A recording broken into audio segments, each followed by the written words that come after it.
Shalom pemirsa yang diberkati Tuhan. Kita bersyukur kepada Tuhan oleh karena hari ini, saat ini kita kembali boleh bertemu dalam pelajaran kita. Dan sebelum kita melanjutkan pelajaran kita ini, mari kita bersatu di dalam doa. Bapa kami yang surga, terima kasih ya Tuhan untuk berkat dan kasih-Mu boleh menjadi bagian kami pada saat ini. Saat ini kami Tuhan mau belajar dari firman-Mu, biarlah Engkau mengurapi hati pikiran kami sehingga kami boleh memahami firman dengan sebaik-baiknya. Engkau kiranya memberkati seluruh pemirsa di mana mereka berada. Biarlah kasih sayang Tuhan yang memberkati mereka dan juga mengurapi kehidupan. Inilah doa permohonan kami Bapa. Mohon ampun segala dosa kesalahan kami dalam nama Tuhan Yesus kami berdoa. Amin. Bapak Ibu, saudara-saudaraku yang kekasih dalam nama Tuhan Yesus Kristus, pelajaran kita pada saat ini masuk kepada pelajaran yang ketujuh. Yang ketujuh dengan judul dasar-dasar untuk nubuatan. Bapak Ibu, saudara-saudaraku yang kekasih dalam nama Tuhan Yesus Kristus, ayat inti kita pada saat ini untuk pelajaran kali ini terdapat dalam Wahyu pasal 6 ayat yang ke-8. Isinya adalah demikian. Lalu aku mendengar suara Tuhan berkata, siapakah yang akan kuutus dan siapakah yang mau pergi untuk aku? Maka sahutku, ini aku, utuslah aku. Fokus pelajaran kita untuk saat ini berdasarkan pada kitab Yesaya pasal 6 ayat 6 sampai 8 dan Wahyu 4 ayat 9 sampai 14. Bapak Ibu saudara-saudaraku yang kekasih dalam nama Tuhan Yesus Kristus, sebagai ikhtisar untuk pelajaran kita saat ini dikatakan bahwa Allah adalah landasan dari segala sesuatu yang baik. Karena Dia adalah pencipta segala sesuatu yang baik, baik yang bernyawa maupun yang tidak bernyawa. Bapak Ibu saudara-saudaraku yang kekasih, kita mendengar kebenaran penting ini dalam kata-kata pertama Alkitab. Dikatakan bahwa pada mulanya Allah menciptakan langit dan bumi. Ini terdapat di dalam Kejadian pasal yang pertama, ayat yang pertama.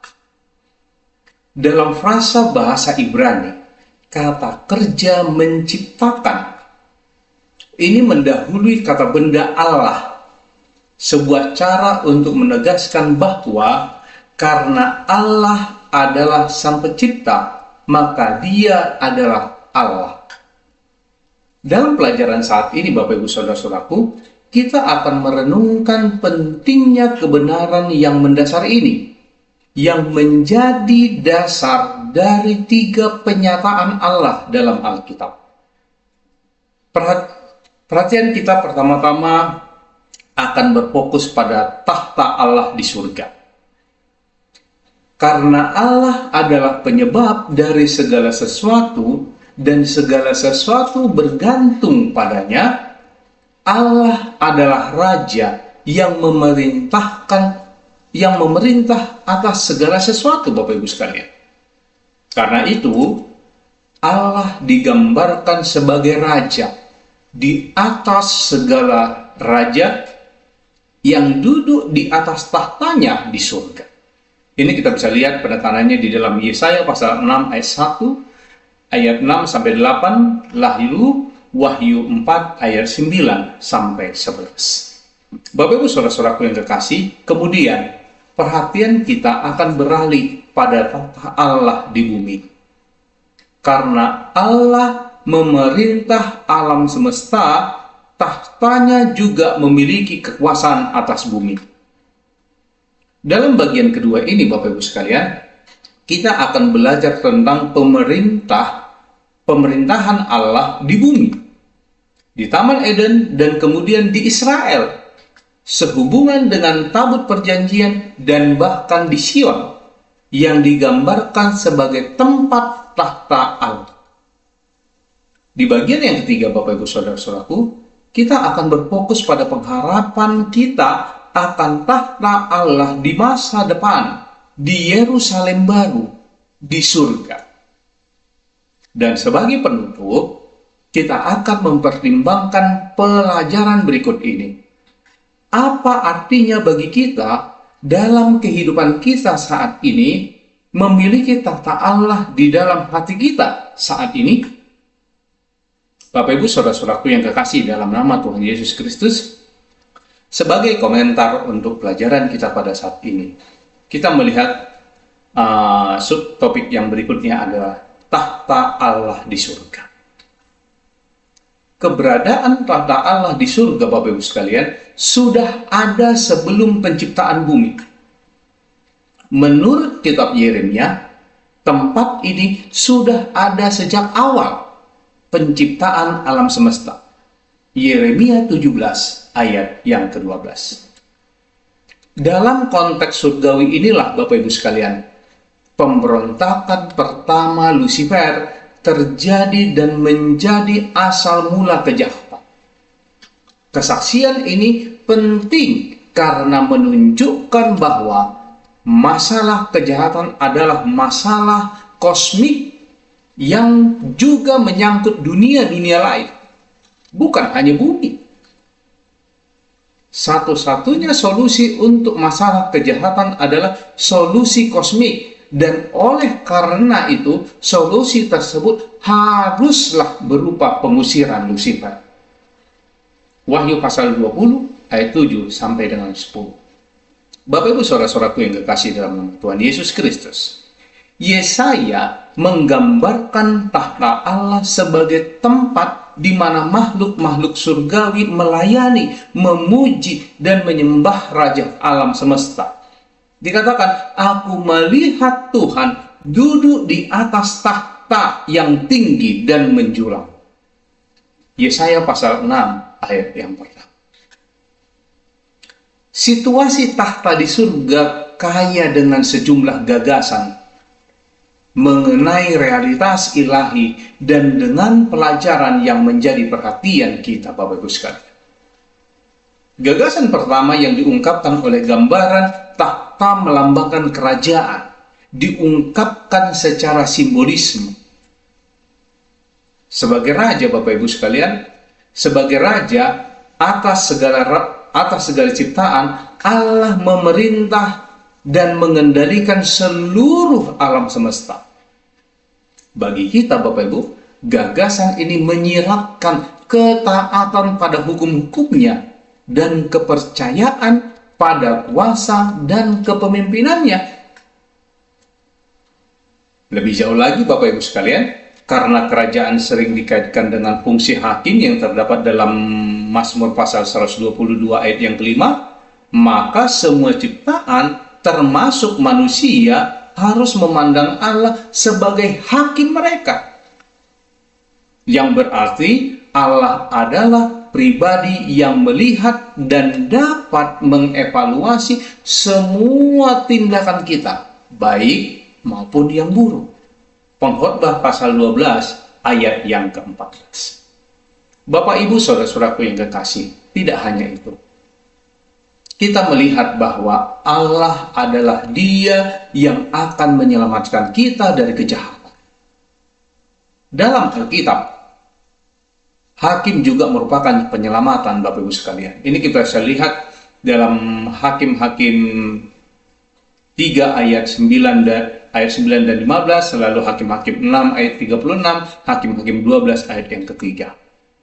Dengan menempatkan tahta Allah di surga, Bapak Ibu sekalian, Alkitab menunjukkan bahwa penghakiman dan keselamatan bukanlah urusan kita. Hanya Allah yang menghakimi, dan hanya Dia yang akan menyelamatkan kita. Penekanan Alkitabiah pada surga sebagai lokasi tahta Allah bermaksud untuk menyampaikan beberapa pesan, Bapak Ibu. Lokasi ini menyiratkan bahwa Allah itu berbeda dengan ciptaannya. Allah bukanlah pohon atau di dalam pohon. Allah bukanlah bentukan dari manusia.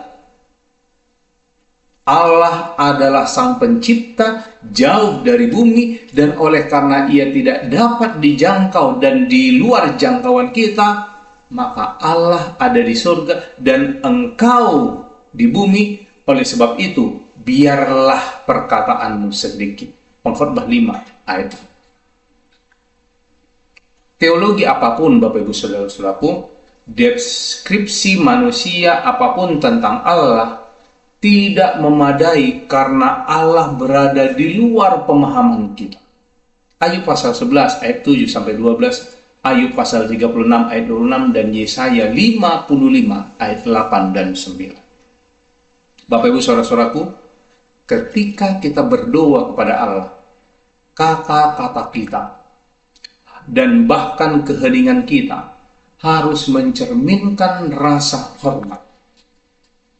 Misteri Allah yang mendalam dimunculkan dalam kompleksitas kita, yang tampak seperti kereta supernatural yang digerakkan oleh kerubin yang perkasa, makhluk-makhluk hidup lain yang bersayap, dan tangan-tangan perkasa di bawahnya. Yeskiel 1 ayat 2. Bapak Ibu Saudara-saudaraku, keindahan tata Allah yang mulia dan agung menyampaikan kesan keagungan yang tak terbayangkan. Yeskiel menggambarkan tahta itu terbuat dari batu-batu mulia, khususnya permata lazuli, bahan yang diasosiasikan dengan keilahian di timur dekat kuno. Yeskiel pasal 1 ayat 26. Daniel melihat tahta itu terdiri dari api, Bapak Ibu sekalian. Daniel pasal 7 ayat 9. Sementara dalam kitab Wahyu, tahta itu dikelilingi oleh pelangi zamrud dan 7 obor atau lampu api di depan lautan kristal. Wahyu pasal 4 ayat 3 sampai 6. Hanya satu respon manusia yang tepat terhadap pertunjukan keindahan yang luar biasa dan sempurna ini, Bapak Ibu sekalian. Yaitu apa? Kekaguman bercampur dengan kerendahan hati dan kesadaran yang penuh akan kesengsaraan dan kondisi kita yang berdosa dan terpisah dari Allah. Di sisi lain, misteri dan keindahan yang sempurna ini menjadi seruan yang mengajak bagi kita untuk bersaksi tentang keberadaan hal-hal ini dalam ibadah kita. Kita membuktikan keberadaan hal-hal ini ketika kita dengan penuh hormat menyelidiki wahyu Allah melalui firman-Nya dan ciptaannya. Keindahan dan misteri Allah juga merupakan ajakan bagi umat manusia untuk bertobat dan mengizinkan Dia untuk memulihkan karakter kita yang berdosa. Bapak Ibu Saudara-saudaraku yang kekasih, lebih jauh lagi, keindahan dan misteri tata Allah adalah panggilan bagi kita di sini dan saat ini untuk bersaksi tentang keadilan dan realitas prinsip-prinsip kebenaran Allah yang mutlak. Selanjutnya Bapak Ibu Saudara-saudaraku, dalam subjudul yang berikutnya kita akan lihat, yaitu tahta Allah di bumi. Namun Allah tidak membatasi dirinya di surga, Bapak Ibu sekalian. Jauh dari dan tidak peduli dengan nasib manusia. Berbagai jelmaan tahta surgawi juga hadir di bumi. Yang pertama, kita lihat di saat Taman Eden. Penampakan pertama tahta Allah surgawi di bumi ditemukan itu di Taman Eden. Digambarkan dengan istilah-istilah yang mengingatkan kita akan bait suci Allah di surga. Kerup-kerup yang berdiri di depan taman dengan pedang yang bernyala-nyala. Kejadian 3 ayat 24. Mengingatkan kita, Bapak Ibu sekalian, akan kerup-kerup yang berdiri di sekeliling tahta surgawi Allah dan melayani sebagai nyala api. Mazmur 104 ayat 4. Ini kita bisa bandingkan dengan kitab Daniel pasal 7 ayat 9 dan Wahyu 4 ayat 3 sampai dengan. Bapak Ibu Saudara-saudaraku, sungai-sungai yang mengalir di Taman Eden, Kejadian 2 ayat 10 sampai 14. Ini menunjuk kepada air kehidupan yang sejernih kristal dan memancar dari takhta Allah. Wahyu pasal 22 ayat yang kedua. Bapak Ibu Saudara-saudaraku, batu-batu permata juga muncul di kedua tempat, di surga dan di bumi. Kejadian pasal 2 ayat 12. Kita bisa bandingkan dengan Yeskel pasal 1 ayat 26. Lalu yang berikutnya yaitu tabut perjanjian. Situasi penting lainnya dari takhta Allah adalah tabut perjanjian yang juga memiliki sejumlah fitur yang sama dengan takhta surgawi Allah, seperti kehadiran kerub dan dianggap sebagai takhta Allah atau tumpuan kakinya. Bukti dari identifikasi ini terdapat dalam 1 Tawarikh 28 ayat 2, di mana frasa tabut perjanjian Tuhan dihubungkan dengan tumpuan kaki Allah kita. 1 Tawarikh 28 ayat yang kedua.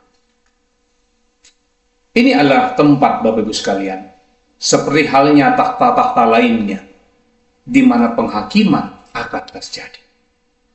Tumpuan kaki juga disebutkan kemudian dalam 2 Tawarikh 9 ayat 18, di mana ia terletak di bawah takhta Salomo. Sesuai dengan kebiasaan zaman dahulu di Timur Dekat, di mana tumpuan kaki diletakkan di kaki dewa kuil. Kita bisa lihat itu di dalam Mazmur pasal 99 ayat 5, Mazmur 132 ayat 7, Imamat 2 ayat 1. Yang mengimplikasikan bahwa Allah berdiri di atas. Yang berikutnya kita mau lihat adalah Gunung Sion, Bapak Ibu sekalian.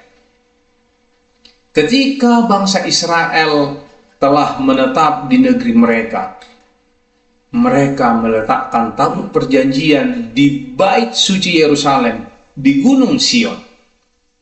Nama Sion kemudian digunakan sebagai sinonim dari tempat takhta Allah, tempat penghakiman. Mazmur pasal 9 ayat 4 dan Yesaya 16 ayat yang kelima.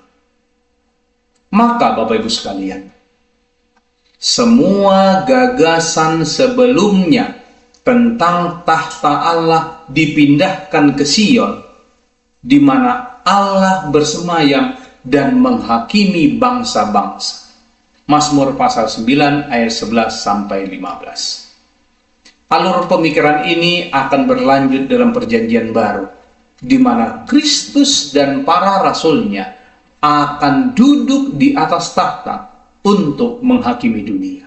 Matius pasal 19 ayat 20. Bapak Ibu Saudara-saudaraku yang kekasih, Sion akan menunjuk pada Yerusalem baru di surga, di mana harapan Alkitabiah tentang pendamaian, tentang kasih dan kehidupan kekal pada akhirnya akan digenapi. Wahyu pasal 21 ayat 1 sampai 4. Saudara-saudaraku yang kekasih, selanjutnya kita melihat adalah kita adalah bait Allah. Pada akhirnya Allah tinggal diam di antara umatnya. Kata kerja Ibrani sakan atau diam digunakan untuk menggambarkan kediaman Allah di antara umat-umatnya di dalam tempat kudus. Keluaran pasal 25 ayat 8 dan 9. Gagasan tentang kediaman Allah ini begitu kuat sehingga menghasilkan kata miskan, yaitu kemah suci, tempat di mana Allah akan tinggal, Bapak Ibu sekalian. Kata kerja ini juga merujuk kepada awan yang tinggal beristirahat. Disebut dengan istilah sakan di atas kemah suci. Keluaran 40 ayat 35. Saudara-saudaraku yang kekasih, dalam perjanjian baru, gagasan ini diperluas kepada orang Kristen termasuk tubuh. Tidak tahukah kamu, dikatakan bahwa tubuhmu adalah bait Roh Kudus yang diam di dalam kamu. Roh Kudus yang kamu peroleh dari Allah, dan bahwa kamu bukan milik kamu sendiri. 1 Korintus 6 ayat 19. Karena itu, Bapak Ibu Saudara-saudaraku, Paulus menyimpulkan, muliakanlah Allah di dalam tubuhmu dan di dalam rohmu yang adalah milik Allah. 1 Korintus 6 ayat 20. New King James Version. Selanjutnya, sebagai aplikasi bagi kehidupan dari pelajaran ini, mau ditekankan poin yang pertama adalah pedagogik tahta. Bapak Ibu Saudara-saudaraku, di zaman sekarang, gagasan tentang kerajaan dan tahta tidak lagi terdengar relevan. Dengan demikian, kita telah kehilangan rasa keagungan, rasa hormat, dan kesakralan, Bapak Ibu sekalian. Lalu yang berikutnya adalah tahta dan penyembahan. Dalam terang pembelajaran kita tentang tahta Allah, tinjau kembali kebaktian penyembahan kita. Cara kita bersikap di gereja, cara kita berdoa, bernyanyi, dan berkhotbah. Apakah pantas untuk membanggakan keberhasilan misi gereja kita atau jumlah pendalaman Alkitab yang dilakukan gereja kita? Mengapa iya atau mengapa tidak, Bapak Ibu sekalian? Selanjutnya, yaitu tahta dalam etika. Kenali dan maknailah kehadiran Allah yang penuh kemuliaan di dalam diri sesama kita, saudara laki-laki atau perempuan kita, orang tua kita atau pasangan kita. Bagaimanakah realitas tahta dan keagungan Allah memengaruhi sifat hubungan kita dengan mereka? Lalu yang selanjutnya adalah tahta dalam kehidupan pribadi kita. Tanyakanlah, Bapak Ibu Saudara-saudaraku, pada diri kita pertanyaan berikut ini. Apa arti gagasan bahwa kita adalah tahta Allah dalam kehidupan kita sehari-hari? Artinya, bagaimana gagasan bahwa kita adalah tahta Allah memberi dampak pada cara kita memperlakukan tubuh kita, mengatur waktu kita, mengatur rumah tangga kita, dan berperilaku di tempat kerja? Tuhan memberkati kita. Untuk mengakhiri pelajaran kita pada saat ini, mari kita bersatu di dalam doa. Bapa kami yang di surga, terima kasih Tuhan, oleh karena kasih dan berkat-Mu boleh menjadi bagian kami pada saat ini. Pelajaran yang telah kami dapatkan pada saat ini, ya Tuhan, biarlah Engkau yang mengurapi hati pikiran kami. Biarlah Tuhan yang menolong kami untuk menghargai kekudusan Tuhan, menghargai tahta Allah, menghargai kediaman tempat tinggal Allah, baik itu di surga, baik itu di bumi, baik itu di dalam diri kami masing-masing. Biarlah kiranya Roh Kudus Tuhan yang selalu mengurapi kami, yang memberikan kepada kami pemahaman selalu bahwa Tuhan hadir dimanapun Ia berada. Bapa kami yang di surga, Engkau kiranya juga yang memberkati seluruh umat-umat Tuhan dimanapun mereka berada, yang turut bersama-sama mempelajari firman Tuhan melalui kanal virtual. Biarlah Tuhan memberkati mereka masing-masing. Tuhan mengurapi mereka. Tuhan berkati mereka dalam setiap pergumulan kehidupan mereka. Tuhan berkati mereka di dalam semua pergolakan iman mereka. Kuatkan mereka ya Tuhan, dan biarlah mereka Tuhan jadikan pemenang di dalam kehidupan mereka. Inilah doa permohonan kami Bapa. Biarlah kasih Tuhan dan kebaikan Tuhan menjadi bagian kami, dan Tuhan tetap memberikan kepada kami kesempatan untuk mempelajari firman Tuhan pada sesi-sesi berikutnya. Mohon ampun akan segala dosa kesalahan kami, kehendak-Mu yang terjadi dalam hidup kami masing-masing, dalam nama Tuhan Yesus kami berdoa. Amin.